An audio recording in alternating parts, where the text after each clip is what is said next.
These words of wisdom, although written by my decaying hand, shall remain imperishable through time. May they be imbued with the medicine of immortality.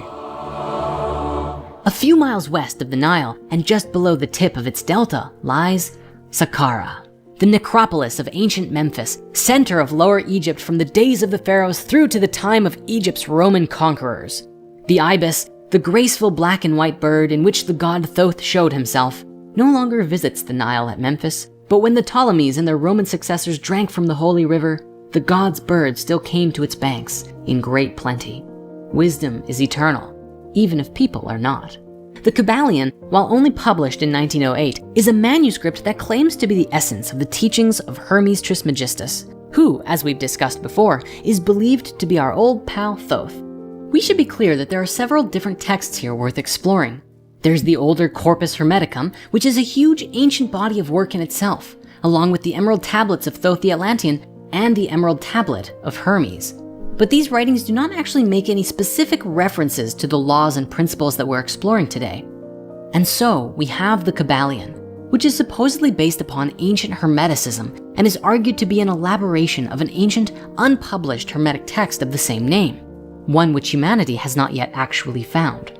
While it's healthy to approach it with some skepticism, the profound wisdom of this text needs to be taught and explained. The Hermetica speaks very highly of cosmic laws, critical to be understood in order for our own liberation and transcendence. And that's why we've created the 2021 Almanac of the New Age. If you're interested in connecting with the celestial and personal cycles in order to start the new year off with an exceptionally high vibration, check out this book. You'll find links in the description. And with that, let's now dive into the Hermetic principles.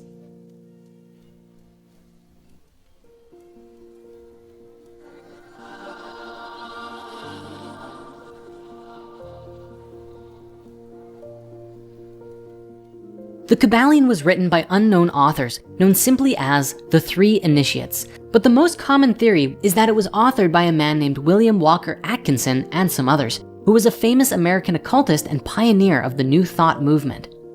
In the first couple of pages, it says that it will only appear to you when the time is appropriate and you're ready for its wisdom. So I guess that means we're ready for it en masse, huh? Because there's more than a few videos and articles talking about it now. For the most part, it discusses the structure of the spiritual world and outlines the three great planes of existence: the physical plane, the mental plane, and the spiritual plane, all of which are broken down into several lesser planes, which are kind of like astral black keys like the ones on a piano, each having their own vibration and frequency and are inhabited by different kinds of spirits and entities. Another aspect of the wisdom is found in its teachings of alchemy. It discusses aspects of spiritual and mental transmutation and how you can alter your vibration or frequency to move into these higher realms, interact with spiritual entities, and attain the wisdom of Hermes himself. The subject that has made the Kybalion a legendary book is its discussion of the 7 Hermetic principles, which are like the laws that govern the universe according to the Western mystery tradition, the foundation of many schools of esoteric thought today. Much like how physicists observe the universe, to the Hermetic mystics, they believed that the universe runs on natural laws. Apples fall, birds fly, things live and die.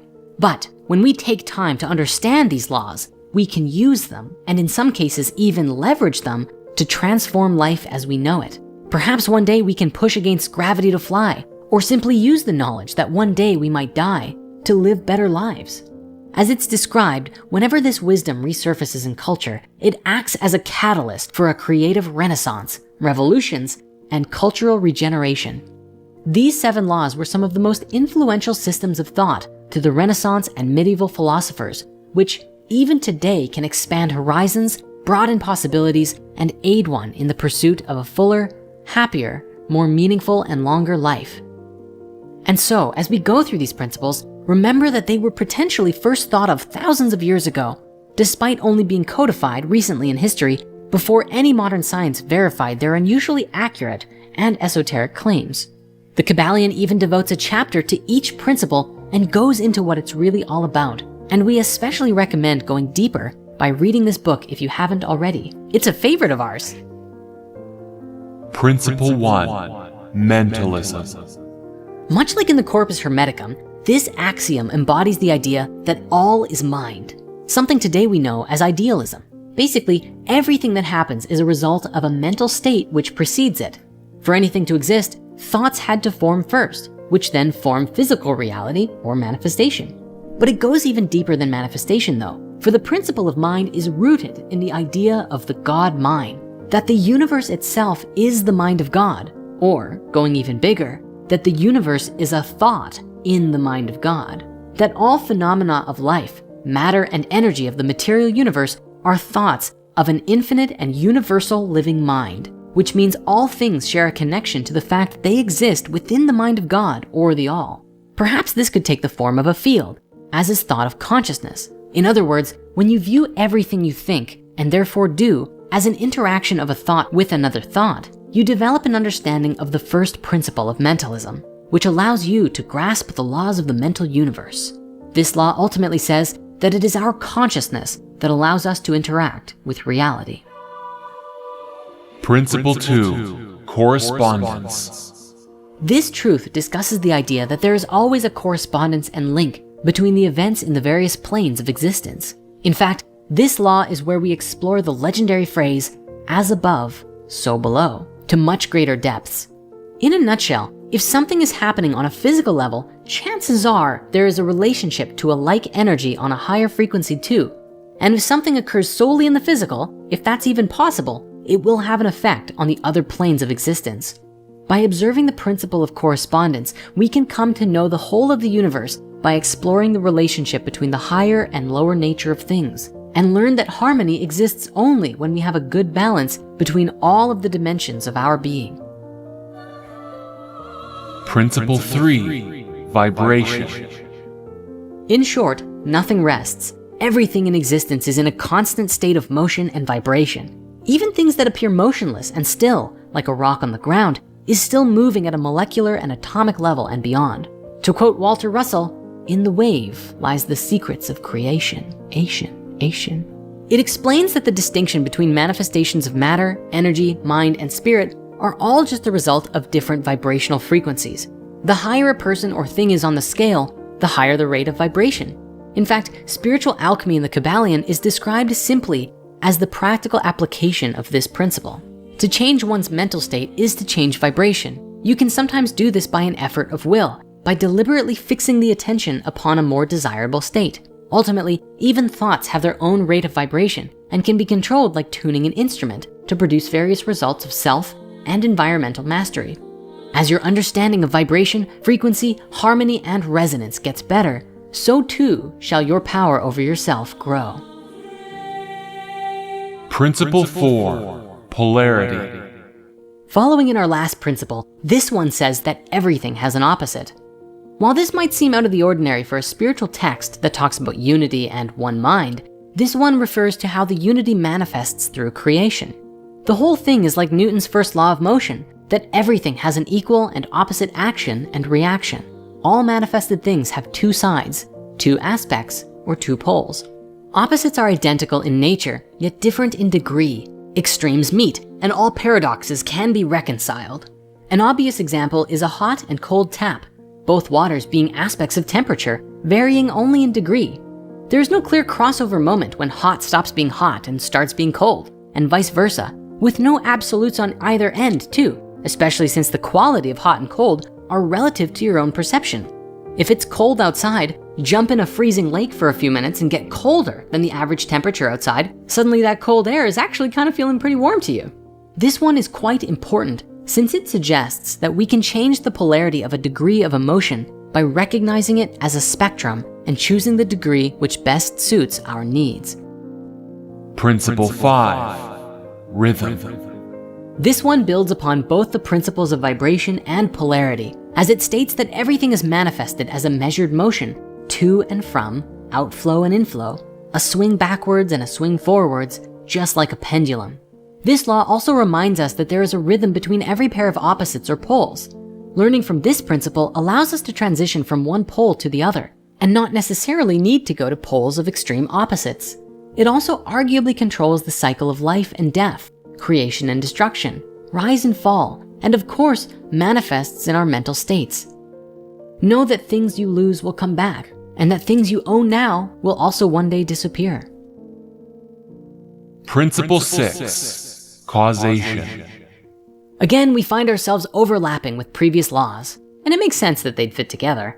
This principle states that there is a cause for every effect, and an effect for every cause. It also argues that there's no such thing as chance or coincidence, that it's merely a term indicating already existing causes that we can't recognize or perceive. The empowering use of this principle is to make the conscious choice to rise above the plane of thought you're currently on and become your own cause, and not just an effect of others and the situations you find yourself in. In other words, strive to act rather than react, or be mindfully responsive at best. If you want to be good at something, you need to practice it every day, as opposed to resigning yourself to merely reacting to the consequences of not having done any self-work and then experiencing the problems that inevitably arise when you're not pursuing your highest calling. Principle 7. Gender. This principle explains how gender is manifested in everything, but this doesn't necessarily relate to sexual gender or how you identify yourself. It's more about the masculine and feminine energies that lead to creation and procreation in the universe. And if you haven't seen our episode on masculine and feminine energies in general, you can always check that video out right after this one. It doesn't refer to someone's physical sex, nor does it suggest that someone of a certain sex necessarily has a matching mental gender. In actuality, ideally, you would want to have a balanced mental gender, embodying both the sacred masculine and divine feminine. Gender and these two polarities of energy exist on all planes of existence and represents different aspects on different planes. Everything and everyone contains these two elements or principles. The Kybalion explains that the divine feminine is more receptive, facilitating new thoughts, concepts, and ideas, including the work of the imagination. The sacred masculine, on the other hand, works more by giving out or expressing, and rules over the will of an individual and helps put things into action. It is said that there must be a balance in these two forces. Without the feminine, the masculine will act without restraint, order, or reason, resulting in chaos. The feminine alone, on the other hand, will constantly reflect and fail to actually do anything, resulting in stagnation. With both the masculine and feminine working in conjunction, there is thoughtful action that breeds success, which tells us that both the feminine and the masculine fulfill each other. Ultimately, choosing the middle path between these extremes is the key to using all 7 Hermetic principles to full effect and achieving lasting self-mastery without straying too far from the path. At the same time though, we must remember that these are only principles. By themselves, they're kind of useless, but when you creatively apply them in your life, you can achieve any endeavor you dedicate yourself to and have your own personal renaissance. The best way to understand them is by experiencing them for yourself. And so with that, thank you so much for joining us today. Remember to try and apply the wisdom of these teachings in your life, mostly by asking questions like, have I ever experienced mind over matter? Have I ever attracted something into my life repeatedly by obsessing over it? Or have I ever dipped my fingers in water so hot that it shocked my nerves and felt cold at first? All of these kinds of questions can be answered with the Hermetic principles, so have fun trying them out. Until next time, toodles!